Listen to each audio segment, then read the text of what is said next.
الحمدللہ رب العالمین والصلاة والسلام علی محمد الامین. اعوذ باللہ من الشیطان الرجیم. بسم اللہ الرحمن الرحیم. عزیز حضرات، تدبر قرآن کے مبادی میں ہم نے اس بحث کا مطالعہ مکمل کر لیا تھا. قرآن عربی معلیٰ میں نازل ہوا ہے، یعنی اس زبان میں نازل ہوا ہے جو ام القری مکہ میں قریش بولی. اس میں ہم نے جن چیزوں کو بطور خاص موضوع بنایا ان میں ایک یہ چیز تھی کہ قرآن مجید نے اگرچہ اس زبان کو بہت اوپر اٹھا کر ادب کا ایک لافانی معجزہ بنا دیا ہے، لیکن اپنی اصل کے لحاظ سے یہ وہی زبان ہے جو رسول اللہ صلی اللہ علیہ وسلم اور ان کے قبیلے کے لوگ بولتے تھے. دوسری چیز ہم نے یہ واضح کرنے کی کوشش کی کہ یہ زبان دور متوسط کی عربی سے اور موجودہ زمانے کی عربی سے بہت حد تک مختلف زبان ہے، اور اگر اس فرق کو نہ سمجھا جائے تو آدمی قرآن مجید کی بہت سی مشکلات کو ٹھیک طرح سے سمجھ نہیں سکتا. یہ بحث پھر بڑی تفصیل کے ساتھ ہم نے کی کہ اس زبان کی اگر تحقیق کرنا ہو تو اس کے ماخذ کیا ہے، یعنی قرآن مجید کی اس زبان میں زبان کے لحاظ سے کیا حیثیت ہے، حدیث کی کیا حیثیت ہے، کلام عرب کی کیا حیثیت ہے، اور اگر ان کی مراجعت کرنا پیش نظر ہو. اس لفظ سے تو اب آپ واقف ہو چکے ہیں، یعنی اگر ان چیزوں کو دیکھنا پیش نظر ہو، رجوع کرنا پیش نظر ہو، تو اس میں کیا کیا کتابیں اور کیا کیا ذخائر ہیں جن کا بطور خاص مطالعہ کرنا چاہیے.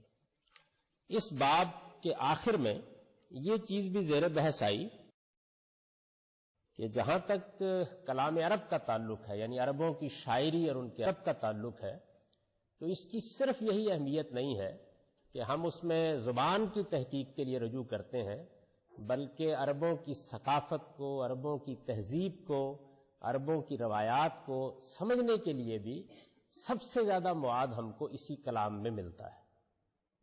اور یہ اس لیے ضروری ہے کہ قرآن مجید ہو یا کوئی کتاب، جب وہ زندہ کتاب کی حیثیت سے مخاطبین سے گفتگو کرے گی تو ثقافت، تہذیب، روایات، قصے، کہانیاں، ادب، یہ ساری چیزیں اس میں کسی نہ کسی درجے میں زیر بحث آ جائیں گی. یعنی اگر ایک بات لوگوں میں بالکل معروف ہے، وہ اس کی تفصیلات سے واقف ہے، اور آپ اس کی طرف اشارہ کرنا چاہتے ہیں تو آپ وہ ساری کہانی نہیں سناتے. یعنی اگر مخاطبین واقف ہیں تو بس آپ ایک طرح سے گزر جائیں گے وہ بات کہتے ہوئے، یا دو لفظوں میں اس کو بیان کر دیں گے. آدمی کو اگر یہ سارا پس منظر معلوم نہیں ہے تو وہ بعض چیزوں کو اس طرح اپریشیٹ نہیں کر سکے گا جیسے کہ اس کو کرنا چاہیے. یہ تو مختصر الفاظ میں اس بحث کا خلاصہ ہے ہم نے عربی معلیٰ کے زیر عنوان مبادی تدبر قرآن میں پڑھی. میں نے اس کے آخر میں یہ عرض کیا تھا کہ اگلے موضوع کو شروع کرنے سے پہلے میں ایک دو نشستوں میں آپ کو یہ بتاؤں گا کہ وہ کیا فرق ہے جو اس زبان میں اور جو عربی اب بولی جاتی ہے یا جو عربی دور متوسط میں لوگ لکھتے رہے ہیں اس میں واقع ہو جاتا ہے. وہ کیا فرق ہے؟ یہ بات میں نے عرض کر دی تھی کہ اگر سارے مخاطبین عربی زبان کے جاننے والے ہوں، اس کے ادب سے واقف ہوں، تو پھر تو اس کے ہر پہلو کو واضح کیا جا سکتا ہے. لیکن یہاں موجود لوگوں کی چونکہ یہ نوعیت نہیں ہے، میں اس میں سے چند نمایاں چیزوں کو واضح کروں گا جو عام لوگوں کو سمجھائی جا سکتی ہیں، اور یہ کوشش کروں گا کہ چونکہ زبان کا مسئلہ ہے تو اس وجہ سے جس حد تک اس کی تفصیل ممکن ہو سکے کر دوں. مجھے اس میں جن کیٹیگریز کو زیر بحث لانا ہے اور جو میرے خیال کے مطابق یا میرے علم کی حد تک غیر معمولی طور پر متاثر کرتی ہیں وہ 6 ہیں. باقی چیزیں بہت زیادہ ہیں. یعنی اگر لطیف چیزوں کا استقصاء کیا جائے اس کا مطلب ہوتا ہے یعنی سب چیزوں کو اکٹھا کیا جائے اور ان کو بیان کیا جائے. اگر لطیف چیزوں کا استقصاء کیا جائے تو میں نے عرض کیا تھا کہ پھر سویرا ہو جائے گا. تو وہ چیزیں جو اثر انداز ہوتی ہیں جس سے ایک عام آدمی اس فرق کو کسی حد تک محسوس کر سکتا ہے یا اپریشیٹ کر سکتا ہے، میں اپنی بحث کو وہاں تک محدود رکھوں گا. عربی زبان سے جو لوگ واقف ہیں وہ ظاہر ہے کہ اس میں اگر کوئی مزید تفصیل جاننا چاہیں گے تو وہ الگ سے اس پر گفتگو کر سکتے ہیں، لیکن یہاں ظاہر ہے بحث و نظر کو مجھے ایک خاص سطح تک محدود رکھنا ہے.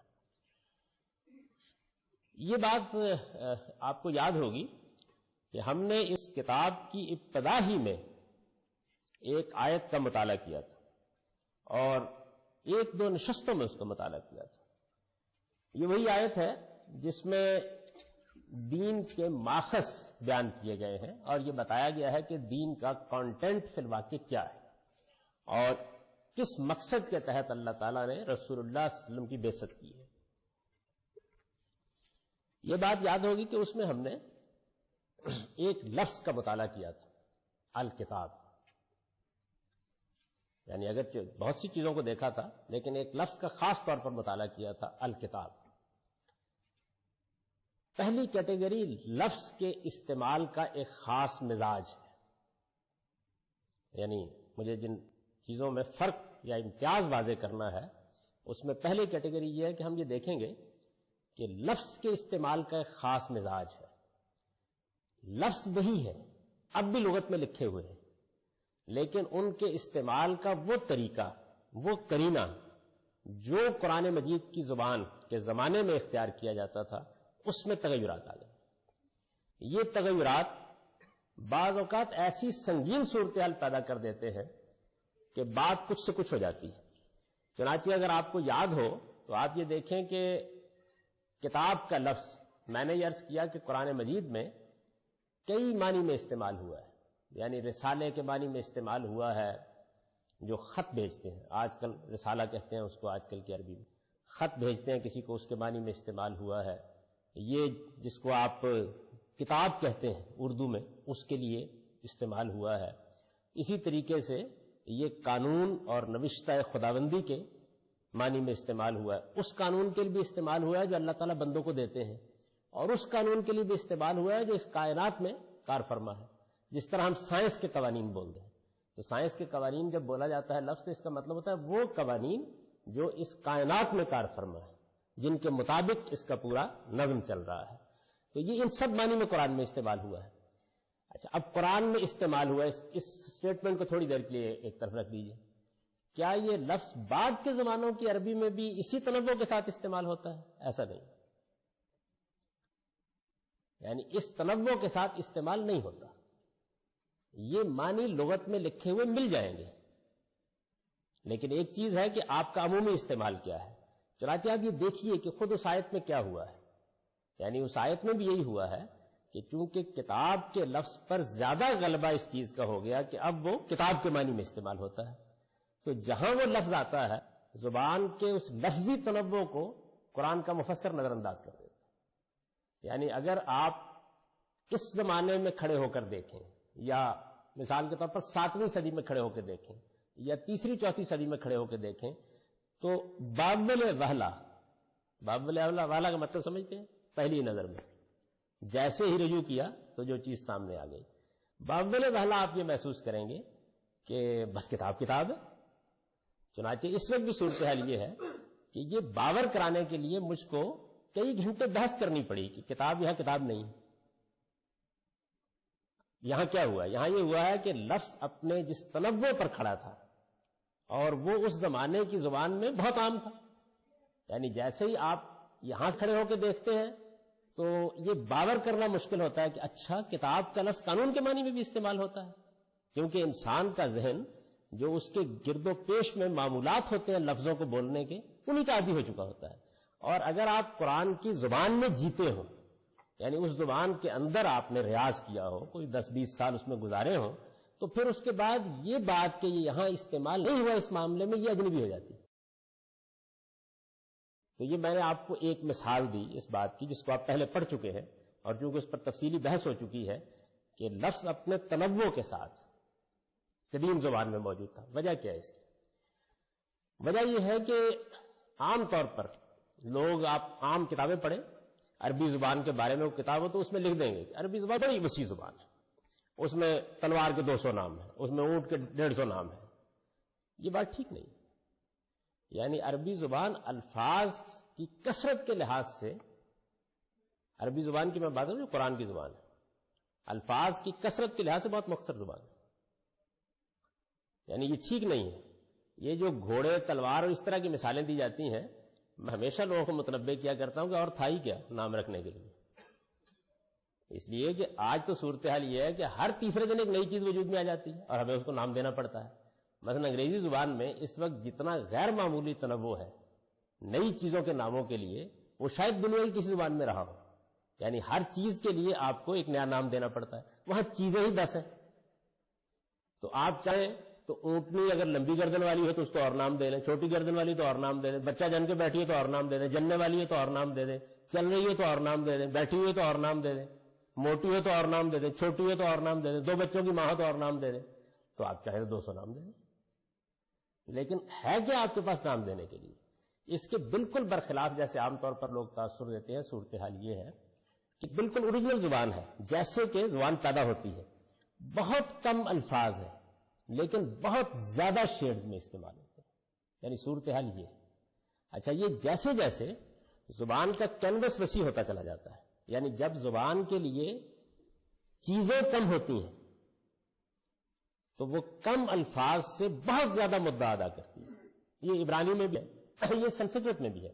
یعنی جن زبانوں کو، قدیم زبانوں کو میں جانتا ہوں، ان سب میں کم و بیش یہی صورتحال ہے۔ سنسکرت زبان میں بالکل ایسے ہی ہے کہ آپ کے پاس بہت تھوڑے الفاظ ہوتے ہیں لیکن ہر لفظ اتنے زیادہ پہلوؤں سے استعمال ہو جاتا ہے کہ بعض اوقات آدمی کے لیے اس تنوع کو گرفت میں لینا مشکل ہو جاتا ہے۔ یہی صورتحال قدیم عربی میں ہے، یہی صورتحال عبرانی میں ہے، ہبری میں بھی یہی صورتحال ہے۔ یعنی وہ زبانیں جو زبانوں کے اختلاط سے نہیں بنی، جن کو تمدن سے واسطہ نہیں پڑا، جن کو بہت زیادہ چیزوں کو نہیں دیکھنا پڑتا، صحرا میں ہے، صحرا ہے، اونٹ ہے، اوپر آسمان ہے، تلوار ہاتھ میں ہے، لڑنے کے لیے نکل کھڑے ہوئے ہیں، تو بے شک ایک بی بی ہی کے 1000 نام رکھ لیں، کوئی فرق نہیں پڑتا اس سے۔ لیکن یہ کہ جب آپ کے پاس بہت زیادہ الفاظ ہوتا ہے، آپ کے پاس اتنا وقت نہیں ہوتا۔ اور پھر یہ کہ جیسے جیسے تمدن بڑھتا چلا جاتا ہے تو یہ چیز بھی ختم ہوتی چلی جاتی ہے۔ عربی زبان، قرآن کی زبان کا ایک مسئلہ یہ ہے، یعنی اس کے اندر لفظ ایک ہوگا اور وہ اتنے زیادہ پہلوؤں سے استعمال ہو رہا ہوگا اور ایسے معروف طریقے سے استعمال ہو رہا ہوگا کہ جب آج کی عربی سیکھنے والا ایک آدمی اس کے معروف معنی سے اپروچ کرتا ہے تو بعض اوقات اس کی سمجھ میں نہیں آتا کہ یہ معنی کیسے ہو سکتے ہیں۔ یعنی ایک بڑی مشکل جو لفظ میں ہے، جس کو میں نے اس کے حوالے سے آپ کو بتایا، الکتاب کے حوالے سے۔ اسی طرح دیکھیے، میں آپ کو ایک مثال دیتا ہوں ایک اور لفظ کی، بہت عام لفظ ہے لیکن آپ یہ دیکھیں گے کہ اس میں قرآن مجید نے کیا مسائل پیدا کر دیے ہیں۔ مجھے معلوم نہیں کہ آپ کے پاس وہ ہے یا نہیں۔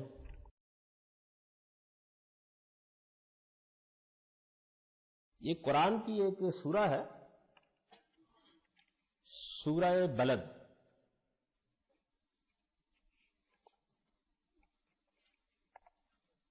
اس میں انہوں نے اس کو نقل کر دیا، اسے نکال لیجئے۔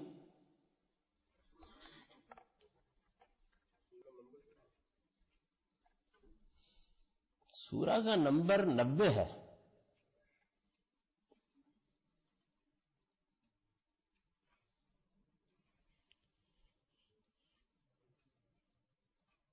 قرآن مجید میں آخری صورتوں میں سے سورہ اگر آپ نے نکال لی ہے تو یہ دیکھیے ایک بالکل عام لفظ ہے۔ میں آپ کو یہ بتاتا ہوں کہ لفظ جس طریقے سے استعمال کرتا ہے قرآن مجید اور جو اب نہیں طریقہ رہا، اس سے کیا مسئلے پیدا ہوتے ہیں۔ اس میں اگر آپ شروع سے سورہ کو پڑھیں تو ایسے ہے کہ لا اقسم بہذا البلد وانت حل بہذا البلد ووالد وما ولد، نہیں میں اس شہر ہی کو گواہی میں پیش کرتا ہوں اور اے پیغمبر تم اسی شہر میں رہتے ہو اور والد اور اس کی اولاد کو بھی. یہ تو پہلی 3 آیات کا ترجمہ ہے. اس کے بعد آتا ہے لقد خلقنا الانسان فی کبد. اس میں جو لفظ استعمال ہوا وہ ہے خلقنا. آپ کی اردو میں بھی استعمال ہوتا ہے خلق، خالق، پیدا کرنے کے معنی میں. عربی زبان میں جو ورب کی شکل بن جاتی ہے، ہم نے پیدا کیا تو وہ بن جائے گی خلقنا. لفظ وہی ہے جو اردو میں استعمال ہوتا ہے. یعنی یہ خلق بھی آپ بولتے ہیں، مخلوق بھی اس سے بولتے ہیں، خالق بھی اس سے بولتے ہیں. یہ الفاظ تو اردو میں عام استعمال ہوتے ہیں. وہی لفظ ہے. یعنی اس کے لیے جو ورب ہے وہ خلقہ ہے. اور جب ہم بولتے ہیں کہ ہم نے پیدا کیا تو بن جاتا ہے خلقنا. اب یہ لفظ پیدا کیا ہے. جو بعد کی زبانیں ہیں وہ اس کے مختلف شیڈز کے لحاظ سے، بعد کی زبانیں سے عربی کی جو بعد کی صورتیں ہیں، مختلف شیڈز کیسے نئے نئے لفظ پیدا کرتی جا رہی ہیں. یعنی آپ اگر مثال پر طه حسین لکھیں گے یا جاہز لکھیں گے دور متوسط میں، تو وہ اس لفظ کو ان تمام پہلوؤں سے نئے نئے اسالیب میں ایجاد کرتے چلے جائیں گے. اور اس میں ہمارے پاس 10-15 الفاظ ہوں گے مختلف چیزوں کو بیان کرنے کے لیے. لیکن عربی زبان میں یا قدیم عربی زبان میں اس لفظ کے ایک خاص شیڈ کی طرف اشارہ کرنا چاہتا ہوں کہ وہ آپ یہ دیکھیے کہ وہ اب ایسے نہیں بولا جاتا. یعنی نہیں بولا جاتا سے میری مراد یہ ہے کہ جس طرح قرآن نے اس کو استعمال کیا ہے ایسے نہیں استعمال کیا جاتا. خلقہ کا فعل میں نے اس لیے منتخب کیا کہ عام لفظ ہے، اب بھی عربی زبان میں اسی طرح موجود ہے، اب بھی پیدا کرنے کے معنی میں استعمال ہوتا ہے. لیکن یہاں اس کا خاص شیڈ ہے. اور وہ شیڈ کیا ہے؟ یعنی اس آپ آیت کو اگر پڑھیں تو اس کا ترجمہ یہ ہے کہ لقد خلقنا الانسان فی کبد. ہم نے انسان کو پیدا کیا تو وہ بڑی مشقت میں تھا. یہ بالکل لٹرل مفہوم. ہم نے انسان کو پیدا کیا، لقد خلقنا، ہم نے پیدا کیا انسان کو، لقد خلقنا الانسان فی کبد، تو اس وقت وہ بڑی مشقت میں تھا. یہ اس کا لفظی مفہوم ہے.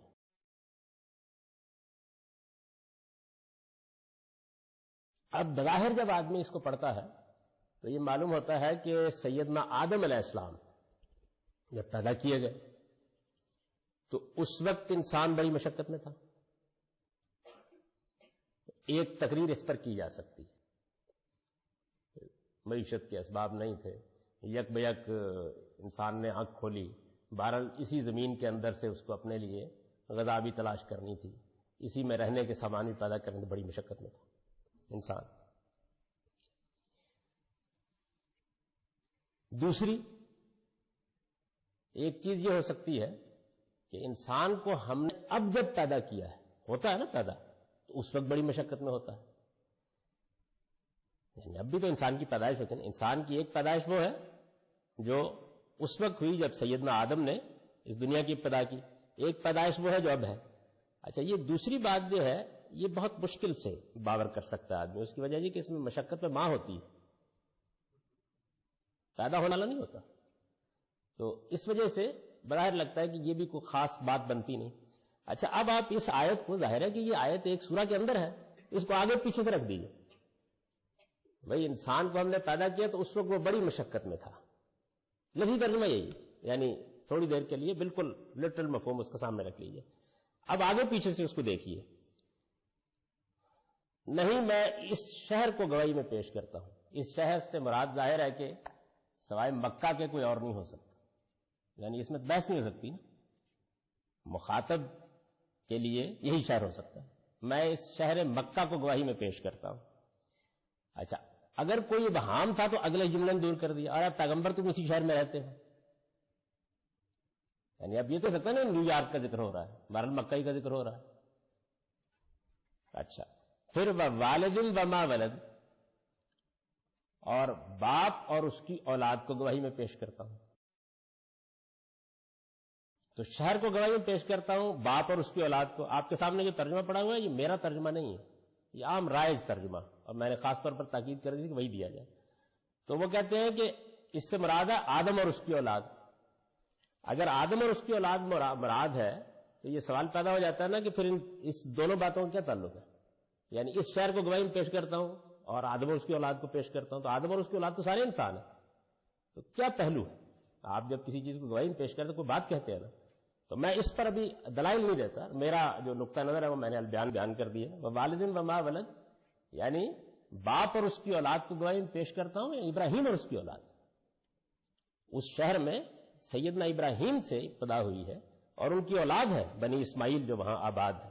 تو اس شہر کی مناسبت سے یہی موزوں ترین تعبیر ہے، اسی کی طرف اشارہ ہے. اب اس کو آپ تھوڑی دیر کے لیے مان لیجئے کیونکہ مجھے اس پر گفتگو نہیں کرنی. یہ پیچھے آ گیا، یعنی یہ شہر گواہی میں پیش کیا جا رہا ہے، اے پیغمبر تم اسی شہر میں رہتے ہو، یعنی تمہارے لیے کوئی اجنبی نہیں ہے یہ شہر، نہ اس کی تعریف تمہارے لیے اجنبی ہے. درمیان کے جملے کا مطلب یہ ہے، یہ بتانا پیش نظر نہیں ہے کہ تم رہتے ہو، یہ تو معلوم ہے کہ رہتے ہو. یعنی ہم کہتے ہیں نا کہ بھائی میں اس شہر لاہور کو گواہی میں پیش کرتا ہوں، آپ کے لیے کوئی اجنبی شہر نہیں، آپ اس پہ رہتے ہیں، آپ جانتے ہیں یہ کیسا شہر ہے. وانت حلم بہذا، اس کی تعریف آپ واقف ہیں. والدین وما ولد، اور ابراہیم اور اس کی اولاد کو گواہی میں پیش کرتا ہوں. یعنی اس شہر مکہ میں سیدنا ابراہیم کا مشہور واقعہ نا، اسماعیل کو لا کے انہوں نے آباد کر دیا وادی غیر ذی زرع میں. اس کے بعد ان کی اولاد اس شہر میں آہستہ آہستہ بڑھتی چلی گئی، یہاں تک کہ رسالت پاک صلی اللہ علیہ وسلم کی 2000 سال کے بعد کم و بیش بعثت ہوئی. اب آگے دیکھیے، ایحسب ان لن یقدر علیہ احد، کیا یہ خیال کرتا ہے کہ اس پر کسی کو قدرت نہیں ہے. یقول اہلکت مالا لبدا، کہتا ہے میں نے بہت مال لٹا دیا. تو صاف معلوم ہوتا ہے نا کہ یہ جو آخر کے جملے ہیں یہ بھی ہر انسان پر نہیں بولے جا سکتے، یعنی ہر انسان اس صورتحال سے دوچار نہیں ہے. اچھا، اب اگر آپ نے یہ بات بھی سمجھ لی کہ بعد کا جملہ جو ہے وہ ہر انسان سے متعلق نہیں ہو سکتا، اوپر جو گواہی پیش کی جا رہی ہے وہ شہر مکہ کی ہے اور ابراہیم اور اس کی اولاد کی ہے. اچھا، اب آپ یہ دیکھیے کہ میں اس کو کیسے لیتا ہوں، یہ اس زبان کا مسئلہ ہے. لقد خلقنا الانسان فی کبد، ہم نے اس شہر میں انسان کو پیدا کیا تو اس وقت بڑی مشقت میں پیدا کیا. کیا مطلب؟ یعنی جب اس قوم کی ابتدا یہاں سے ہوئی، جب ابراہیم اور اسماعیل جو تھے وہ اس شہر میں اپنی زندگی شروع کر رہے تھے تو اس وقت بڑی مشقت میں تھے. اس وقت ایک وادی غیر ذی زرع میں ان کو آباد کر دیا گیا تھا. اس وقت ان کے لیے کوئی زندگی کے سامان نہیں تھے. ابراہیم یہ کہہ رہے تھے کہ پروردگار میں نے اپنی اولاد کو اس بے آب و گیا سرزمین پر آباد کر دیا ہے. اور پھر کیا ہوا، یعنی اتنی رفاعیت حاصل ہوئی کہ اب کہتا ہے کہ کون ہے جو میرے اوپر گرفت کرنے والا ہے. تو عرب کی جو وہ ایلیٹ ہے قریش کی، وہ اصل میں مسئلہ وہ ہے. لیکن خلقنا استعمال کس معنی میں ہوا ہے؟ نہ یہ آدم کے زمین سے پیدا ہونے کے معنی میں استعمال ہوا ہے، نہ بچے کے موجودہ تولد کے معنی میں استعمال ہوا ہے. اب یہ جو خلقہ کا شیڈ ہے یہ بعد کی زبان میں استعمال نہیں ہوتا. ہم نے انسان کو اس سرزمین میں پیدا کیا، جو بولیں گے نا، ہم نے جب انسان کو مہنجو داڑوں میں پیدا کیا، اگر میں اپنی بات واضح کر سکا ہوں تو یہ اصل میں پیدائش کی کسی پہلو کی طرف اشارہ ہی نہیں کر رہا، بلکہ انسان یا ایک قوم کی جو ابتدا ہوتی ہے کسی جگہ پر اس کو بتا رہا ہے. یہ جو پہلو ہے یہ نہیں ہوتا ہماری موجودہ زبان میں، یہ چیز نہیں ہوتی. یہ لفظ کا ایک خاص پہلو ہے. یعنی لفظ خلقہ اس طریقے سے ہم اپنی اردو زبان میں تھوڑا سا کرینہ پیدا کر کے استعمال کر لیتے ہیں. مسلمان قوم کی پیدائش سرزمین عرب میں ہوئی ہے، بولتے ہیں نا، یہ مسلمان قوم کی پیدائش سرزمین عرب میں ہوئی ہے. جب ہم یہ جملہ بولتے ہیں تو اس سے کیا مطلب ہوتا ہے؟ یعنی مسلمان قوم کا ماں کے پیٹ سے تولد، یہ پیدائش کا بالکل ٹھیک وہ مفہوم ہے جہاں خلقنا میں استعمال ہوا. اچھا، اب اگر یہ چیز جو ہے اس کو آدمی نہ اپریشیٹ کرتا ہو تو کیا ہوتا ہے؟ اس کے لیے کہیں دور جانے کی ضرورت نہیں. اس آیت کے تحت جو کچھ مفسرین نے لکھنا پڑ لی، اس لیے کہ یا تو آدم پیدا کرنا پڑے گا مشقت میں، یا بچہ پیدا کرنے کا پڑے گا مشقت میں.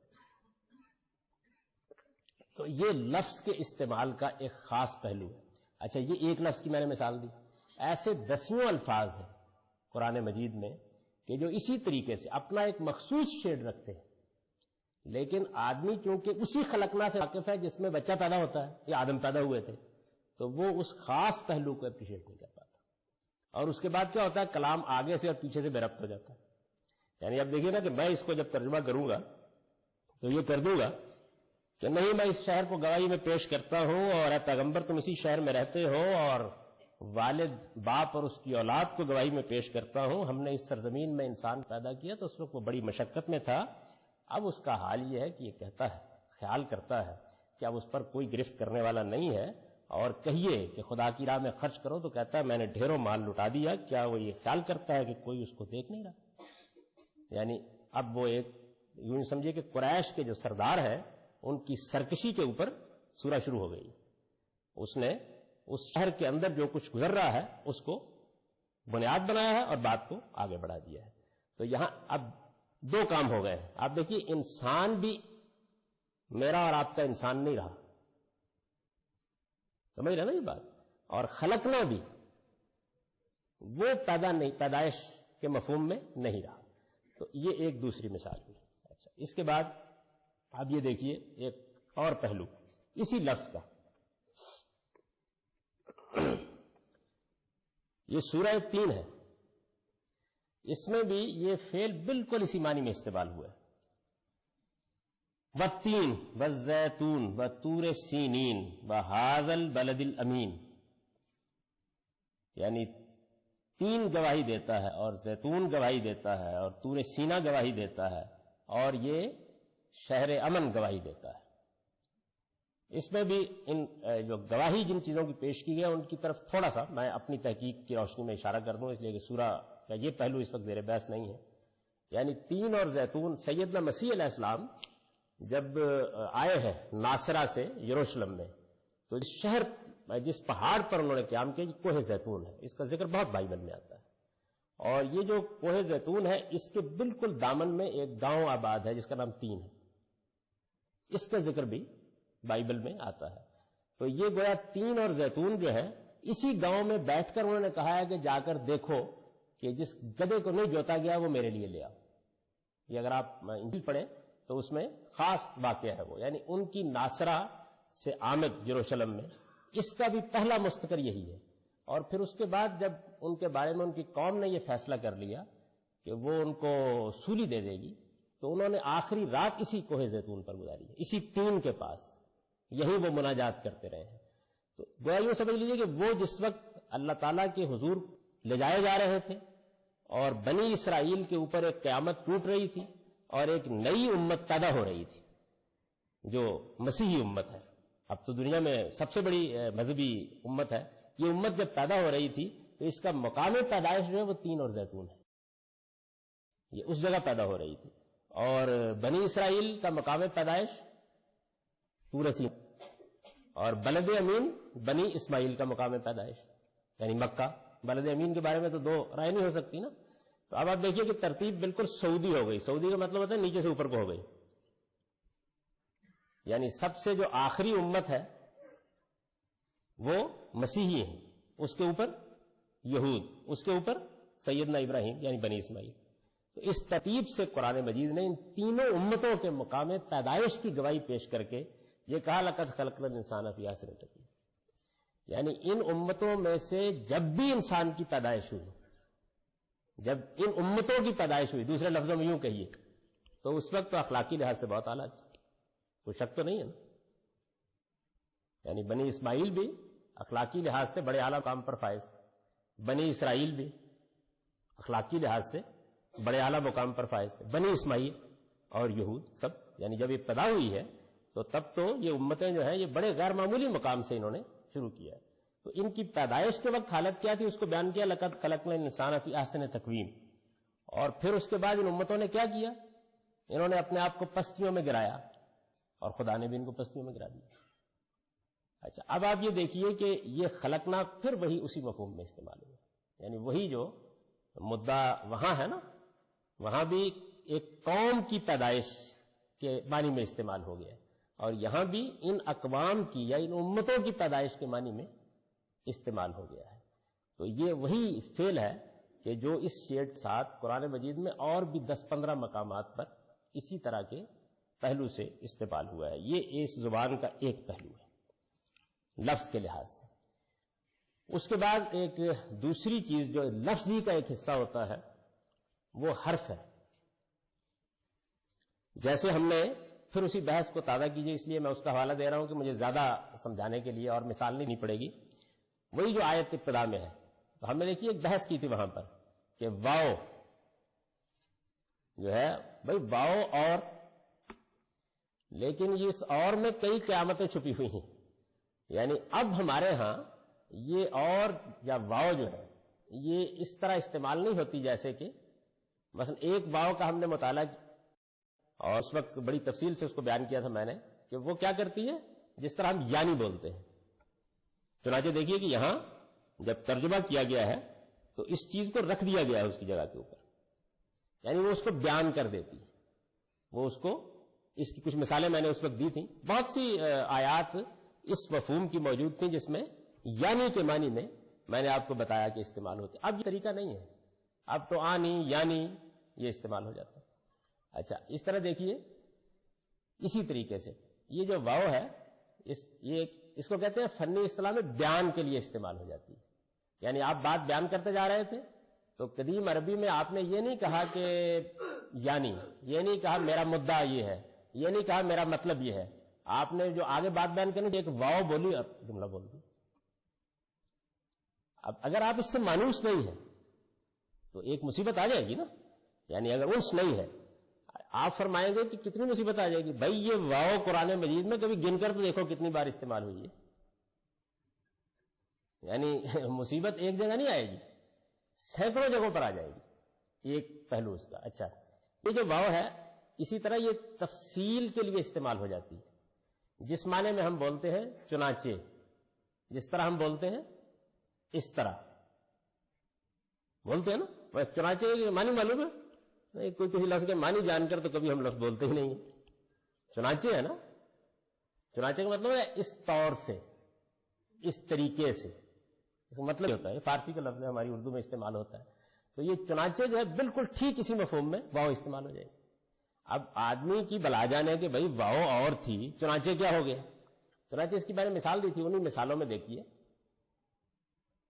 وہ جو آیت تھی علمکم ما لم تکن تعلم، اور اس طرح ہم نے تم کو سکھایا وہ جو تم نہیں جانتے تھے. یعنی یہ گویا اس پوری بات کے اوپر ایک چنانچہ ہے، اس طرح ہے، اس طور سے ہے، تو اس مفہوم میں آ جاتی ہے. اچھا ایک اور دیکھیے دلچسپ چیز اسی واو کے بارے میں.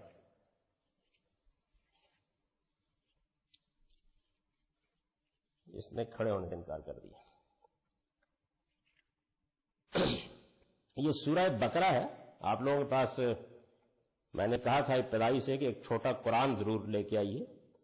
اس کی وجہ یہ ہے کہ میں یہ بتا دیتا ہوں ان کو کہ بھئی فلاں فلاں آیات، لیکن بہرحال پڑھاتے ہوئے کوئی اور پہلو سامنے آ جاتا ہے. تو سورہ بقرہ کی ذرا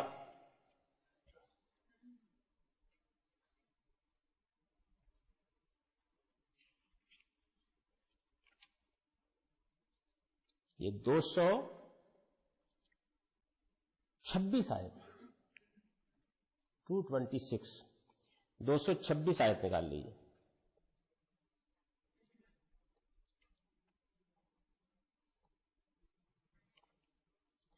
نہیں معاف کیجیے گا، یہ اس کو میں بعد میں لیتا ہوں. اس میں ایک اور مسئلہ ہے. سورہ مجادلہ 58 سورہ ہے. سورہ مجادلہ 58 سورہ ہے.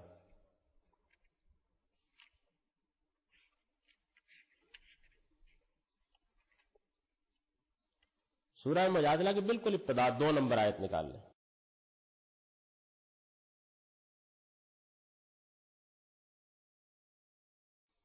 اس سورہ میں ایک مسئلہ بیان ہوا ہے زہار کا.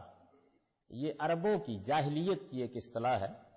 عربوں کے ہاں ایک طریقہ یہ تھا کہ بیوی پہ غصے میں آ گئے، اور شوہر چونکہ اپنا یہ ابدی حق سمجھتے ہیں کہ غصے میں آئیں گے، اور غصے میں آ گئے اور اس کے بعد ایک خاص جملہ بول دیتے تھے انت علیہ کا ظہر امی، یعنی میں تجھے ہاتھ لگاؤں تو گویا اپنی ماں کی پیٹھ کو ہاتھ لگاؤں. یہ طلاق کی بدترین قسم تھی عرب جاہلیت میں. تو اس میں جو زہر کا لفظ بولا جاتا ہے پیٹھ کے معنی میں، اس سے اصطلاح بنی زہار، اور پھر اس سے فعل بن گیا اور استعمال ہونے لگ گیا. تو یہ زہار کے بارے میں مسئلہ ہے. یہ ایک خاتون تھیں، ان کے میاں بڈھے ہو گئے ہوئے تھے اور کچھ تھوڑی سی لٹک کھٹک بھی پیدا ہو گئی ہوئی تھی. ایک دن اسی طرح زہار کر بیٹھے. تو وہ بیچاری روتی پیٹتی ہوئی آئیں اور رسول اللہ صلی اللہ علیہ وسلم کی خدمت میں انہوں نے آگے کہا کہ اب جب میں بڈھی کھوسٹ ہو گئی، بولنے کا مجھ میں یارہ نہیں، بچے میرے ہاں اب کوئی مزید پیدا نہیں ہو سکتے، کوئی مجھے قبول کرنے کے لیے تیار نہیں، خدمت اس کی شب روز کرتے ہیں اور آج بیٹھے بیٹھے مجھے زیار کر بیٹھا ہے، تو کوئی راستہ نکالیے. تو یہ اس خاتون کے اس اصرار سے سورہ شروع ہوتی ہے. قد سمع اللہ قول التی تجادلک فی زوجک، یعنی اللہ نے اس خاتون کی بات سن لی جو اپنے شوہر کے معاملے میں آپ کے ساتھ بحث کر رہی تھی اور اللہ سے شکوہ کر رہی تھی. واللہ یسمع تحاورکما، اللہ تم دونوں کی گفتگو سن رہا تھا. ان اللہ سمیع بصیر، یہ کہہ کے اللہ تعالیٰ نے اس مسئلے کے بارے میں اپنا حکم بیان کیا ہے. اچھا، یہ ظاہر ہے کہ اس حکم کی تفصیلات اس وقت بیان کرنا پیش نہیں، میں آپ کو ایک واو سے متعارف کرانا چاہتا ہوں. الذین یظاہرون منکم من نسائہم ما ہن امہاتہم، جو لوگ اپنی بیویوں سے زہار کر بیٹھتے ہیں وہ ان کی مائیں نہیں بن جاتی. قرآن مجید نے بات یہاں سے شروع کی. ان امہاتہم الا اللائی ولدنہم، ان کی مائیں وہی ہیں جنہوں نے ان کو جنا ہے. اب اس کے بعد کا جملہ ہے وَإِنَّهُمْ لَيَقُولُونَ مُنْكَرًا مِنَ الْقَوْلِ وَالزُّورَ، اس میں واو ہے. وَإِنَّهُمْ، اور وہ کہتے ہیں ایک ایسی بات جو نہایت بیہودہ ہے اور جھوٹی بات ہے. حکم بیان کرنے پہلے قرآن نے یہ تبصرہ کیا کہ بھئی یہ کیا طریقہ ہے، بیٹھے بیٹھے آپ بیوی کو کہہ دیتے ہیں کہ تم میری ماں ہو، اور اس کے بعد اس پہ طلاق واقع کرتے. پہلے قرآن نے یہ بتا دیا کہ یہ ایک نہایت بیہودہ بات ہے اور جھوٹی بات ہے. اچھا، اس میں یہ وَإِنَّهُمْ لَيَقُولُونَ مُنْكَرًا مِنَ الْقَوْلِ ہے نا، یہ بالکل اس معنی میں جس معنی میں آپ بولتے ہیں البتہ، اس کو کہتے ہیں استدراک کی واو، فنی اصطلاح. یعنی دیکھیے اب اس کا صحیح ترجمہ کیجئے. وہ لوگ جو اپنی بیویوں سے زہار کر بیٹھتے ہیں وہ ان کی مائیں نہیں ہیں، ان کی مائیں تو وہی ہیں جنہوں نے ان کو جنا ہے. وہ البتہ ایک بڑی ہی بیہودہ اور نہایت جھوٹی بات کہتے ہیں. اب آپ لوگوں میں جو لوگ قرآن مجید کا کچھ ذوق رکھتے ہیں، میں نے اشارہ کر دیا، وہ جا کے ذرا اس کو اور میں ترجمہ کر کے دیکھیں، ان کو معلوم ہو جائے گا کہ اگلے جملے کا مدعا ہی بالکل اٹھ جاتا ہے. یا بالکل البتہ کے معنی میں گویا کیا بولتے ہیں نا آپ، البتہ مگر، یعنی ہم بات کرتے ہیں، بات کرتے کرتے کہہ دیتے ہیں لیکن، مگر، البتہ. یہ استدراک کے الفاظ ہیں. یعنی گویا ہم نے ایک بات کہی اور اس بات کے اوپر ہم کوئی ایسی بات کہنا چاہتے ہیں کہ گویا جو چیز اس کے بارے میں ہم اصول میں بیان کر رہے تھے اس کو ذرا ہٹ کر اس کے اوپر تبصرہ کرنا مقصود ہے. اس واو، استدراک کی واو کی مثال ہے جس پر میں نے آگے قانون معیشت میں بحث کی ہے، جو خود میراث کے احکام میں آتی ہے ایک جگہ کے اوپر. وہ اس میں ہوا یہ ہے کہ پہلے اولاد کے حصے بیان کیے ہیں، اس کے بعد واو کے ساتھ حصے بیان کر دیے ہیں. اب دیکھیے کہ استدراک کیا ہوتا ہے. ہماری اردو میں بھی اگر کروڈ کر لیا جائے تھوڑا جملے کو تو یہ آپ کی سمجھ میں آ جائے گی. یہ ایسے ہے جیسے آپ کہیں کہ بھائی یہ میں نے ایک مٹھائی کا ڈبہ آپ کو دیا ہے، آپ اپنے گھر والوں کے لیے لے جائیے، اور آپ کے ابا ہوں تو ان کو اس میں سے ایک ٹکڑا دے دیجیے گا. تو میں ٹکڑا ہی کہا، اس سے زیادہ نہ دیجیے گا. تو اور آپ کے ابا ہوں، یہ بھی اصل میں استدراک ہے. البتہ والد صاحب ہوں تو ان کو ایک ٹکڑا دے دیجیے. یہ مٹھائی آپ بچوں کے لیے لے جائیے، البتہ والد صاحب ہوں. یہ اصل میں البتہ ہے جس کو ہم اردو میں بھی کبھی کبھی اور سے ادا کر دیتے ہیں. اچھا، میں نے یہ عرض کیا آپ سے کہ اب وہاں کیا قیامت آ گئی. اس میں قیامت یہ آ گئی کہ اگر اس کو استدراک کے لیے لیا جاتا تو کوئی پیچیدگی نہیں تھی. اس کو اور کے معنی میں لے لیا لوگوں نے اور بالاجماع لے لیا. اور بالاجماع لینے کا نتیجہ کیا نکلا؟ نتیجہ یہ نکلا کہ اوپر بیان ہوا ہے، اب مثال دے رہا ہوں، کہ 2 بہنوں کو 2/3 2/3 دے دو. اس کے بعد بیان ہوا ہے ماں اور باپ کو 1/3 دے دو. اس کے بعد بیان ہوا ہے کہ مزید کسی کو بھی 1/3 دے دو. کہاں سے دے؟ کچھ نہیں ہو سکتا نا. یعنی اس میں تو اب آدمی ادب کی بحث نہیں کر سکتا. بھائی 2/3 کو 1/3 میں جمع کرو، اس کے بعد 1/3 کو جمع کرو، کیا کریں؟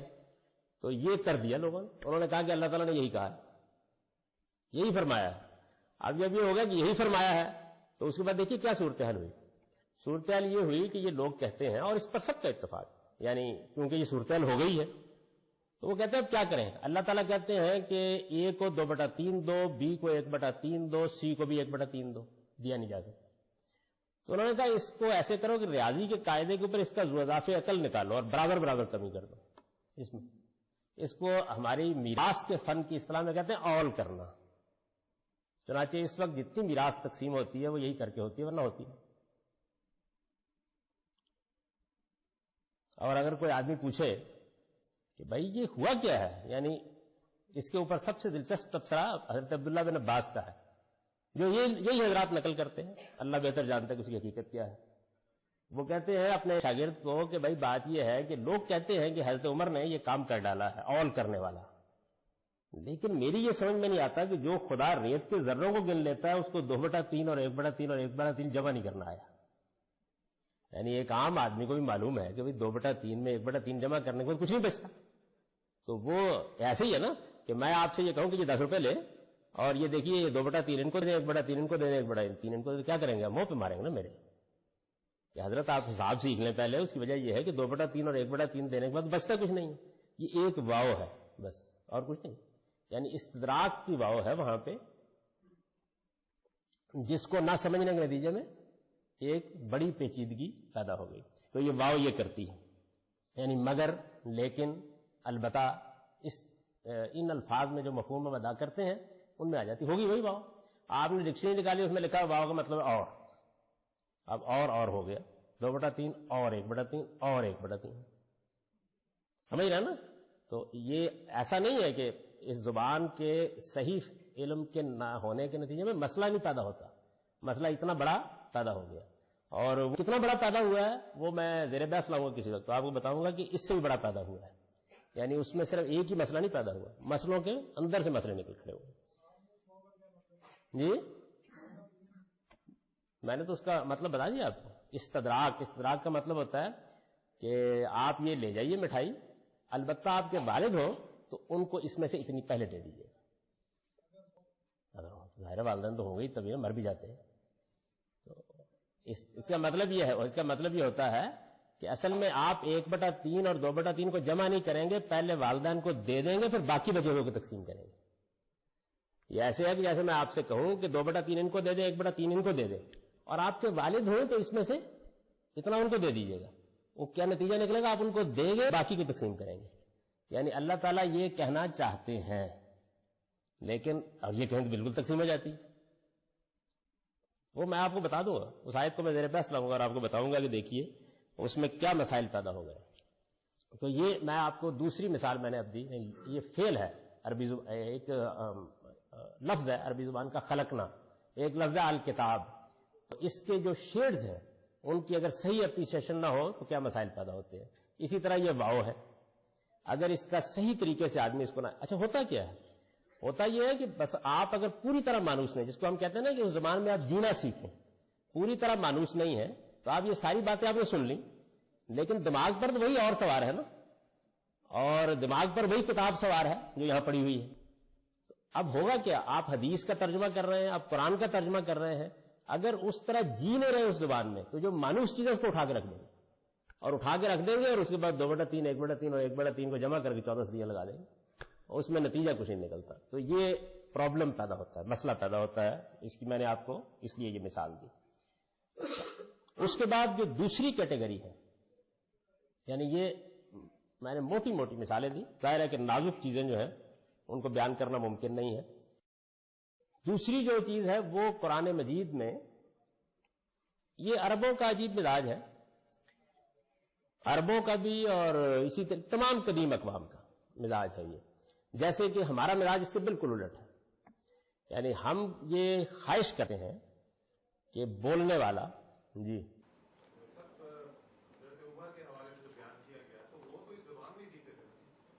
جی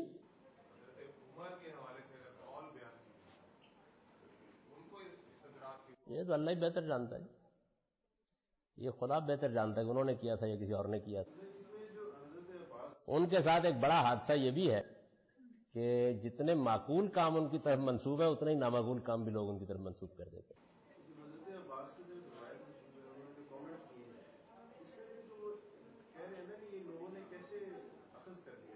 پورا قصہ سنا دو. پورا قصہ یہ ہے کہ حضرت بیان کیا جاتا ہے. یہ سمجھ لیجئے کہ یہ اصل میں تاریخی قصے ہیں. تو یہ بیان کیا جاتا ہے کہ وہ اپنے شاگردوں کے اندر بیٹھے, بڑے عالم ہیں حضرت عبداللہ بن عباس, وہ اپنے شاگردوں میں بیٹھے ہوئے تھے اور انہوں نے اپنے شاگرد عطا بن ابی رباح سے یہ کہا کہ یہ میراث میں جو کچھ ہو گیا یہ میری سمجھ میں نہیں آتا. یہ اول جو کر دیا گیا نا 2/3 اور 1/3 کو جو کچھ کر دیا گیا یہ میری سمجھ میں نہیں آتا. اور یہ عمر نے کر دیا, یعنی یہ ان کی طرف منسوب کی جاتی بات, یہ عمر نے کر دیا. تو انہوں نے کہا کہ آپ نے جس وقت وہ کر رہے تھے اس وقت کیوں نہیں ان کو ٹوکا, کیونکہ وہ بڑے جذباتی تھے. یعنی یہ جو قصہ ہے اس میں معلوم ہوتا ہے بڑے غیر معمولی جذبات میں الفاظ کہیں یہی کہ جس خدا نے ریت کے ذروں کو گن لیا, دیکھو یہ لوگ کہتے ہیں کہ وہ 2/3 اور 1/3 اور 1/3 کو جمع نہیں کر سکا, خدا کی قسم ایسا نہیں ہو سکتا. یعنی یہ شدید تبصرہ کا. تو انہوں نے کہا عطا بن ابی رباح نے کہ عمر جب یہ کر رہے تو آپ نے کیوں نہیں ان کو پوچھا؟ تو انہوں نے کہا کہ اصل میں مجھے خوف بات آتا تھا, تو اس لیے اب کیا ہو سکتا ہے. تو عطا بن ابی رباح نے کہا کہ پھر اب یہ ہو سکتا ہے کہ جو جی چاہے کرتے رہیے, لوگ وہی کریں گے جو ہو چکا ہے, اور لوگ الحمدللہ وہی کر رہے ہیں جو ہو چکا ہے. بلکہ میں نے جب اس کے اوپر 1975 میں نے اس پر کام کیا ہے, اور جب میری تحقیقات اس میں شائع ہوئیں, تو آپ اس کے اوپر جو ہمارے علماء نے اور میراث کے فن کے جو ماہرین سمجھاتے ہیں انہوں نے جو تنقیدیں کی ہیں وہ پڑھیے, بجائے اس کے شکر گزار ہوتے وہ. اب ان کا مسئلہ یہ ہے کہ اچھا یہ کیوں کہہ رہے ہو تم جب کہ سارے لوگ ایسے ہی کر رہے ہیں, اور وہ کہتے ہیں کہ اس میں بڑی حکمت ہے کم کرنے میں. اللہ تعالیٰ کہہ رہا ہے 2/3 دو, ملتا نہیں 2/3. کہتے ہیں یہ بڑی حکمت ہے. کیا حکمت ہے بتا دیجئے. یعنی یہ سمجھ میں نہیں آتا, لیکن یہ ہے. اس میں اسی میراث کے قانون میں زبان ہی کا ایک اور, عربی زبان ہی کا ایک اور مسئلہ ہے جس کو نہ سمجھنے کی وجہ سے, جیسے جی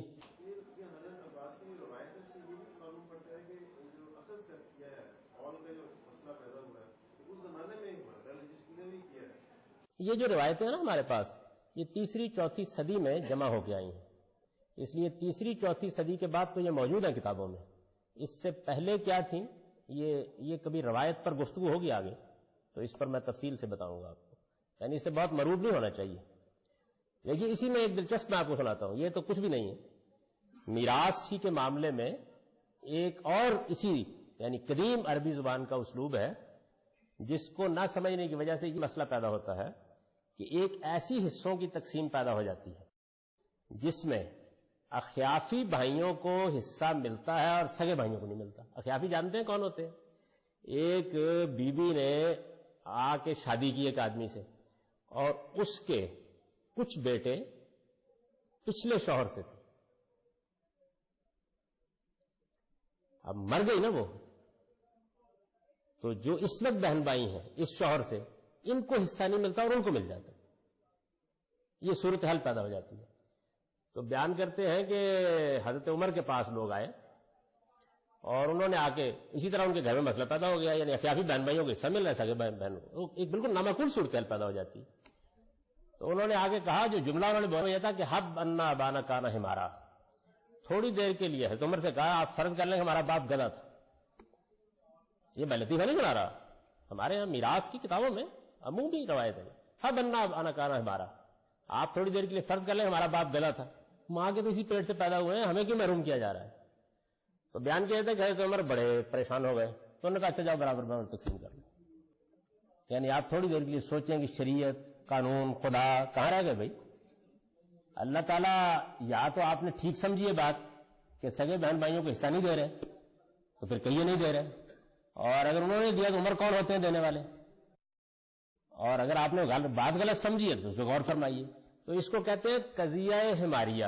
حمار کہتے ہیں گدھے کو, کیونکہ انہوں نے جملہ یہ بتا تھا نا کہ حب انا ابانا کانا ہمارا. تو ہماری میراث جو کا فن ہے, یہ جو تقسیم کی جاتی ہے میراث, آدمی مر جائے, اس فن کی جو بڑی بڑی عمدہ کتابیں اس میں ایک پورا کا پورا عنوان ہوتا ہے قضیہ حماریہ, وہ گدھے والی بات. اور مانتے ہیں سب لوگ اسی طریقے سے, اب بھی اسی طرح چلتا ہے اس وقت.